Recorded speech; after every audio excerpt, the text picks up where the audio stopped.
Olá, amigos. Sou Claudete Moura. Estamos estudando o Livro dos Espíritos e hoje, dando continuidade ao comentário que Kardec fez à questão 266, onde ele perguntou aos espíritos se não seria natural a gente escolher provas menos penosas.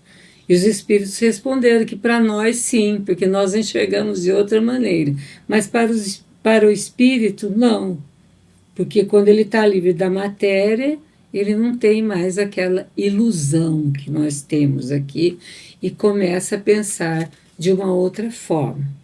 E só para a gente terminar esse comentário hoje, que nós já fizemos no programa passado, todos os espíritos dizem que na erraticidade procuram, estudam, observam para fazer a escolha. Então eles não fazem a escolha assim, desprevenidamente. Eles procuram o quê? Estudar a sua última encarnação, o que aconteceu, foram levados de que maneira, a tais objetivos que não cumpriram também. Então, estudam, observam para fazer a escolha. Não é uma escolha assim a olho que eles fazem, não. Não temos um exemplo disto na vida corporal. Não procuramos muitas vezes e durante anos a carreira que livremente escolhemos, porque acreditamos que é a mais apropriada para realizarmos nossas aspirações? Às vezes a gente estuda muito tempo, porque tem um objetivo de querer uma carreira e que às vezes é difícil de chegar até lá, mas a gente se esforça para isso, né? Então é a mesma coisa. Se falharmos numa, procuraremos outra. Cada carreira que abraçamos é uma fase, é um período da nossa vida. Não empregamos os dias na procura do que fazer no dia seguinte? Ora, o que são as diferentes existências corporais para o espírito, senão as fases, os períodos, os dias para a vida espírita, que é, como sabemos, sua vida normal, sendo a vida corporal apenas transitória e passageira? Então, como a gente lá, livre da matéria, a gente tem mais percepção das coisas e a gente está sabendo que essa é a vida normal nossa, a vida do espírito, né? E a vida corporal, ela é passageira, ela é transitória, né? Então, para o espírito, ele não pensa assim, o que são essas diferentes existências corporais, senão períodos em que nós estamos. Fica muito mais fácil, assim, a gente entender as dificuldades que aqui nós temos, né? E aceitar melhor essas tribulações da nossa vida e sabendo sempre que nós participamos dessa escolha, sim. Nós não fomos jogados aqui, assim, de qualquer maneira, para cumprir isso aí, não. Na questão 267, a pergunta é a seguinte: o espírito poderia fazer sua escolha durante o estado corpóreo? Porque a gente está vendo que a gente faz a escolha na erraticidade, quando a gente está entre uma e outra encarnação. Mas Kardec pergunta: o espírito não poderia fazer sua escolha durante o estado corpóreo, quando eu estou incorporada? Veja bem, resposta: seu desejo pode ter alguma influência, depende da intenção. Mas em espírito, vê com frequência as coisas de forma bem diferente. Então, o que eu penso aqui, na próxima encarnação eu quero fazer isso, eu quero nascer desse jeito, eu quero pertencer a um meio social, eu quero pertencer a uma raça. tudo bem, tudo bem. Pode ter alguma influência, os espíritos dizem, dependendo da intenção. Ou da intenção é séria, é boa. Mas em espírito, vê com frequência as coisas de forma mais diferente, né? Só o espírito faz a escolha, mas pode fazê-lo estando encarnado, pois tem sempre momentos em que é independente da matéria que ocupa. E quando que nós somos independentes da matéria? Quando nós dormimos, desdobramos, às vezes encontramos com os nossos amigos que já estão no mundo dos espíritos. Então, pode também, se o espírito faz a escolha, mas só o espírito faz a escolha, mas pode fazê-lo estando encarnado, pois tem sempre momentos em que é independente da matéria. E daí ele enxerga com a percepção do espírito mesmo, não só da matéria. Mas Kardec perguntou nessa mesma questão: muita gente deseja as grandiosidades e as riquezas que não servem seguramente nem como expiação, nem como provas? Na escolha lá, né? Eu vou escolher riquezas, poder, grandiosidades, que não vão servir nem como expiação nem como provas. Existe essa possibilidade do espírito escolher? E os espíritos falam que sim.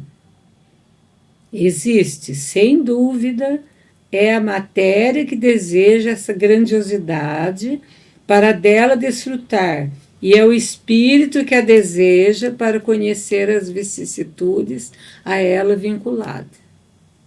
Então, aqui a nossa maneira de pensar, estando encarnados, né? A gente vai desejar essa grandiosidade para desfrutar. Mas o espírito, ele está desejando conhecer quais são as dificuldades vinculadas a essa grandiosidade que ele está escolhendo, né? E na questão 268, até atingir o estado de pureza perfeita, o espírito tem constantemente provas a serem expiadas? Vejam bem, até atingir o estado de pureza perfeita, o espírito tem constantemente provas a serem expiadas? Sim. Então, enquanto a gente não estiver no estado de pureza perfeita, nós vamos sempre ter provas a serem expiadas. Mas olha a resposta dos espíritos. Sim, mas elas não são como entendeis. Chamais de provas as tribulações materiais. Ora, o espírito que já atingiu um certo grau, sem ser perfeito, mas ele já é mais evoluído, nada tem mais a expiar. Mas tem sempre deveres que o ajudam a se aperfeiçoar, que nada tem de penoso para ele, tratando-se apenas de ajudar aos outros no aperfeiçoamento deles mesmos. Então, depois de um certo tempo, ele não é perfeito ainda, né? Mas ele já atingiu um certo grau. Ele já tem um certo discernimento, ele já tem um certo conhecimento e ele não vai mais precisar espiar nada. Que ele já espiou tudo o que precisava. Então, mas ele tem sempre deveres. Então, essas provas que ele vai vencer são deveres, né, que ele tem, né, que o ajudam a se aperfeiçoar. E esses deveres quais são? Ele não sofre com isso. Não tem nada de penoso, ele faz por vontade própria, voluntariamente. Ele se entrega ao trabalho de ajudar ao próximo, de ajudar no aperfeiçoamento dos outros. E assim ele vai também evoluindo. André Luiz chama isso de contraponto. A prova escolhida para a vida física precisa do contraponto do bem para não cair no abismo do erro. Então, quando a gente escolhe uma prova para a vida física, está sempre precisando do contraponto do bem, para a gente não poder cair no erro.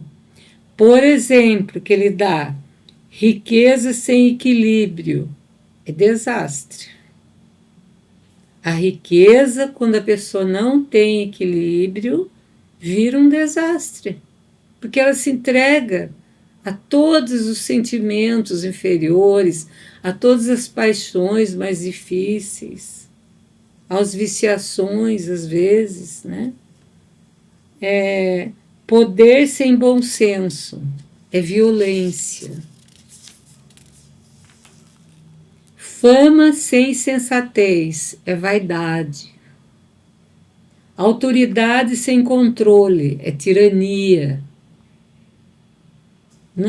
Ele não tem autoridade, ele é um tirano, porque ele controla tudo, é ele que manda, é ele que dá as ordens. Doença sem resignação é revolta.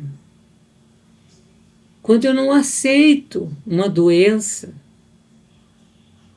eu fico revoltada. Não, eu tenho que pensar, como nós já falamos no programa anterior, que quando a doença chega no corpo, ela está vindo lá de dentro, está expurgando algo em nós. Então, não vamos nos revoltar, vamos aceitar isso aí e combatê-la da maneira melhor. Parentela sem tolerância é conflito. Quem não tem esse conflito com os parentes? Sempre tem um que dá algum problema. Use da tolerância. Tolere. É você que está melhor do que as pessoas, numa situação mais evoluída. Então é você que tem que resolver. Amor sem renúncia é posse. O amor, ele não pode ser uma coisa de posse. Eu só amo se o outro fizer tudo o que eu quero. Não é isso.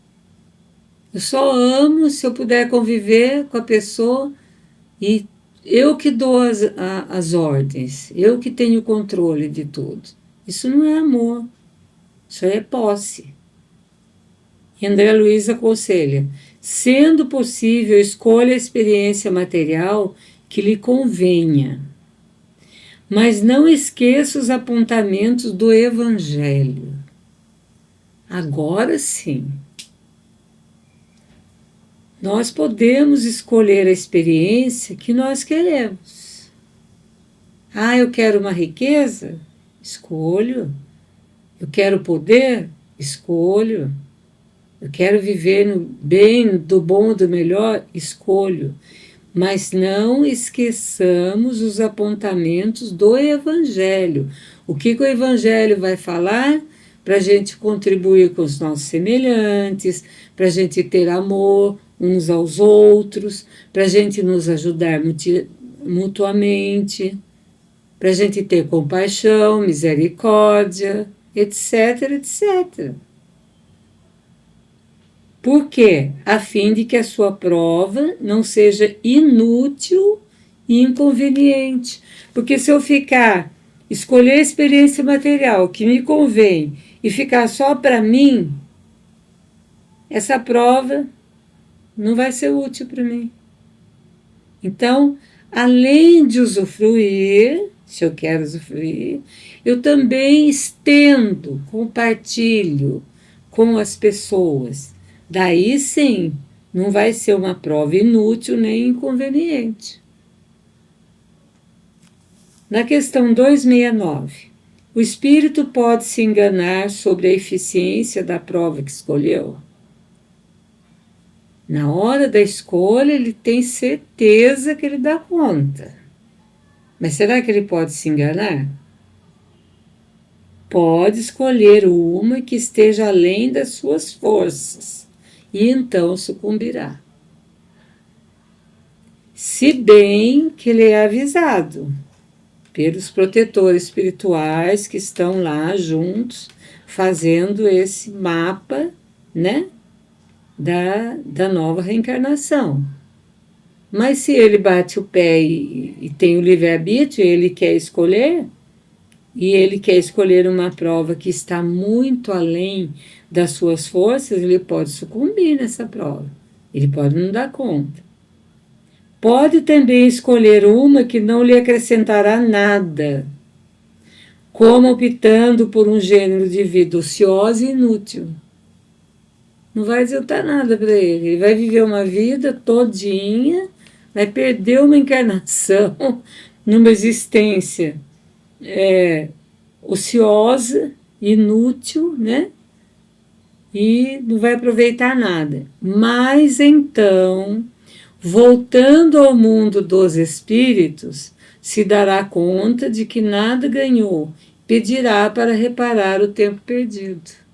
E é assim que nós vamos evoluindo. Não deu certo, não faz mal, Deus dá oportunidade novamente. Isso é reencarnação, é oportunidade. Sempre abre uma porta. Na questão 217, de onde vem a vocação de certas pessoas e sua vontade de seguir uma carreira ao invés de outra? Os espíritos responderam: acredito que podereis responder vós mesmos a esta questão. Não é a consequência de tudo o que dissemos sobre a escolha das provas e sobre o progresso cumprido na existência anterior? É claro que vai depender.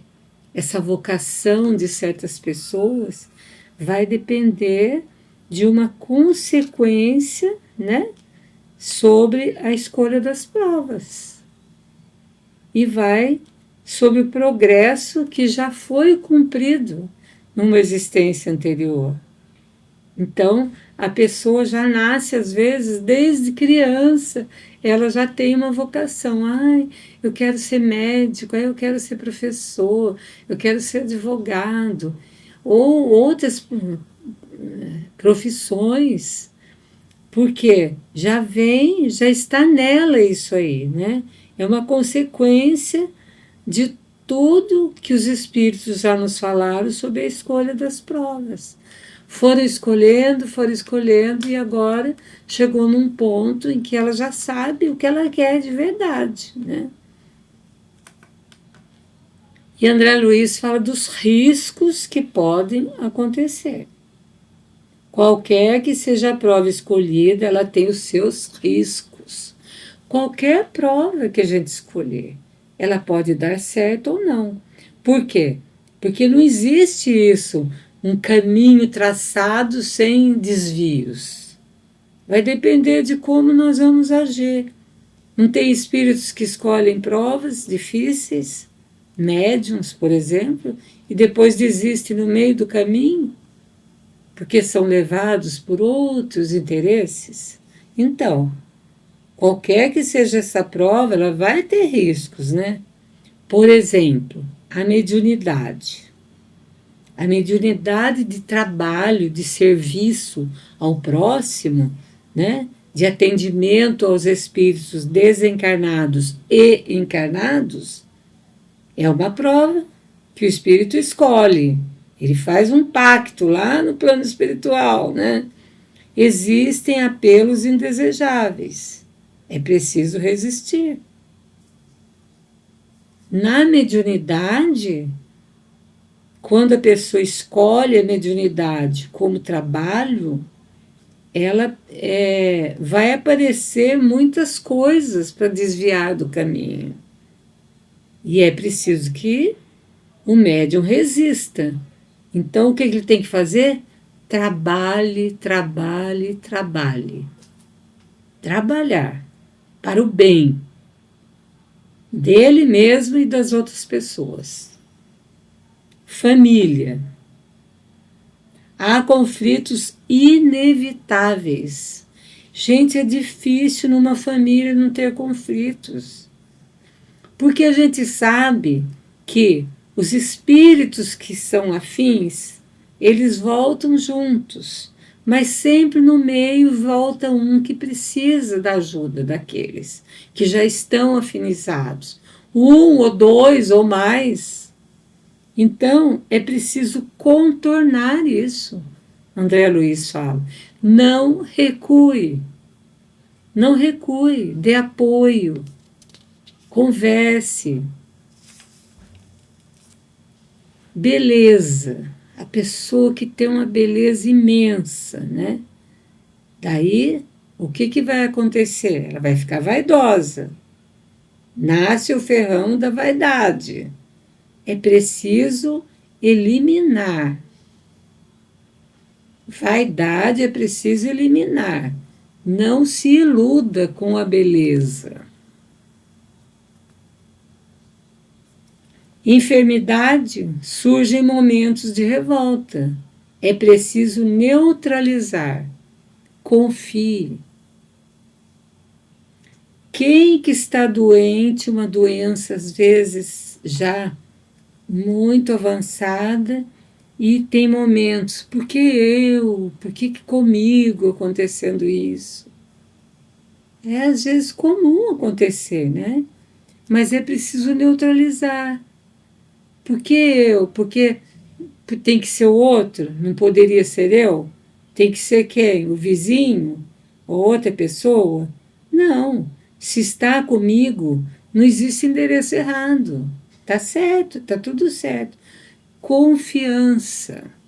Confiança em Deus, confiança no futuro, confiança na cura, na melhora, confiança no que aquela doença vai trazer para nós de bom, as reflexões que a gente vai fazer, as limitações que ela dá para a gente poder se frear um pouquinho. Olha tudo isso. Missão ocorre ideias de desânimo. E nós não estamos falando de uma grande missão. Vamos dizer, por exemplo, os pais, que têm a missão de educar os filhos, né? Quantas vezes não desanima? Porque tem dificuldades. O que André Luiz fala? É preciso combater, não desista. Continue. Casamento, acontece os desencontros. É preciso superar. E qual o conselho que ele dá? Ame. Porque se a gente amar, a gente supera os desencontros. E ele termina dizendo o seguinte: ainda que a vida lhe surpreenda com dificuldades, não tenha medo da prova que você escolheu. Na certeza de que a melhor maneira de não errar o caminho é seguir passo a passo as lições de Jesus. Olha que beleza, de conselho. Ainda que a vida lhe surpreenda com dificuldades, não tenha medo da prova que você escolheu. Na certeza de que a melhor maneira de não errar o caminho é seguir passo a passo as lições de Jesus. E tem uma música do Cal Mascarenhas que eu gosto muito, que fala que a nossa vida é uma viagem, né? É uma viagem. Então ele fala assim, que o bom da viagem é a estrada. E o bom da viagem é caminhar. O bom da viagem é a andança. Viver cada passo que se dá. Por isso que André Luiz fala, seguir passo a passo as lições de Jesus. Na questão 271, na erraticidade, o espírito estudando as diversas condições nas quais poderá progredir, como pensa em poder fazê-lo se nascer, por exemplo, entre povos canibais? Olha, Kardec cercou de todo jeito, né? Para a gente ter as respostas que procuramos. Na erraticidade, o espírito está estudando as condições na qual ele vai poder progredir. Mas e se ele nascer, por exemplo, entre povos canibais? Como é que ele vai fazer? E olha o que os espíritos falam.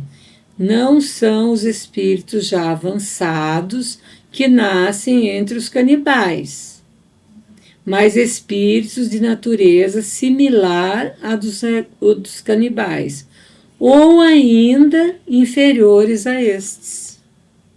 Então,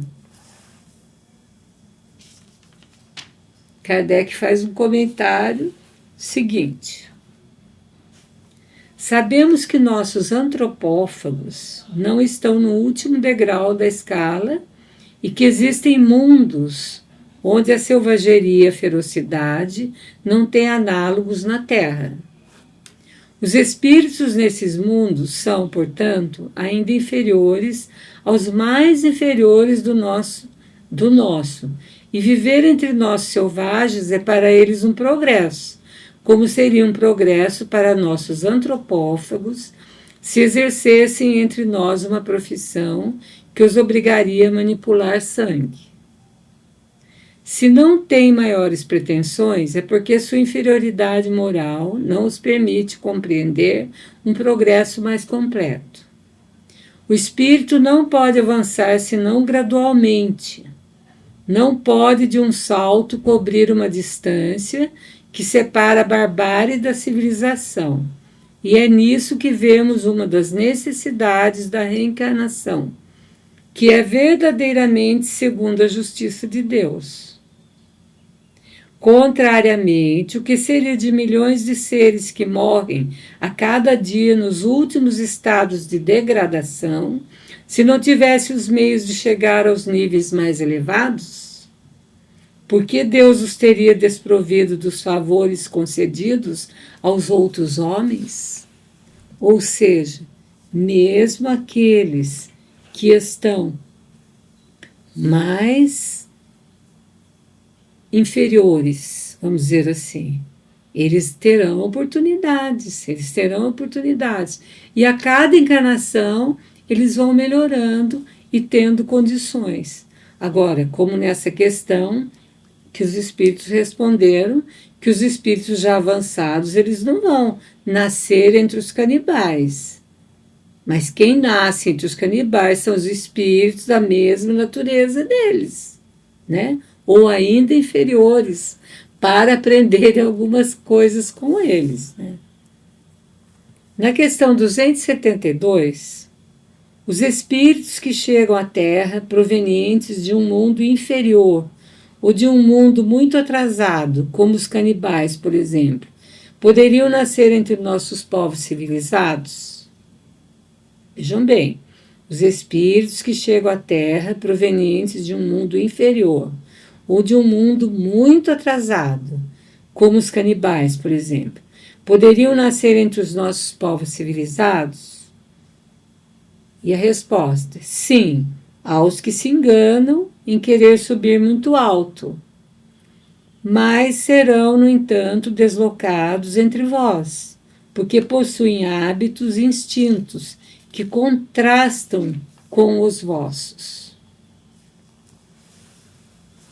E Kardec fala o seguinte: esses seres nos dão o triste espetáculo da ferocidade em meio à civilização. Retornando entre os canibais não teria sido uma derrota. Retomarão simplesmente seu lugar e talvez terão mesmo ganho algo. Então, eles vão, né? Eles vão nascer, né? Pedir para nascer num mundo mais elevado, mas eles quiseram subir muito alto, então eles vão ser deslocados, né? Porque eles não possuem eles possuem hábitos e instintos que contrastam com as pessoas mais adiantadas. Então, nosso programa hoje termina aqui, E nós vamos deixar, então, para a próxima o comentário de André Luiz sobre essa questão, sobre 272, que fala desses espíritos que querem logo subir muito alto e depois eles não dão conta, porque os hábitos deles são muito diferentes do nosso. Hoje nós estamos terminando o nosso programa, deixando então para o próximo esse comentário de André Luiz. Claudete Moura, para o divulgar.net.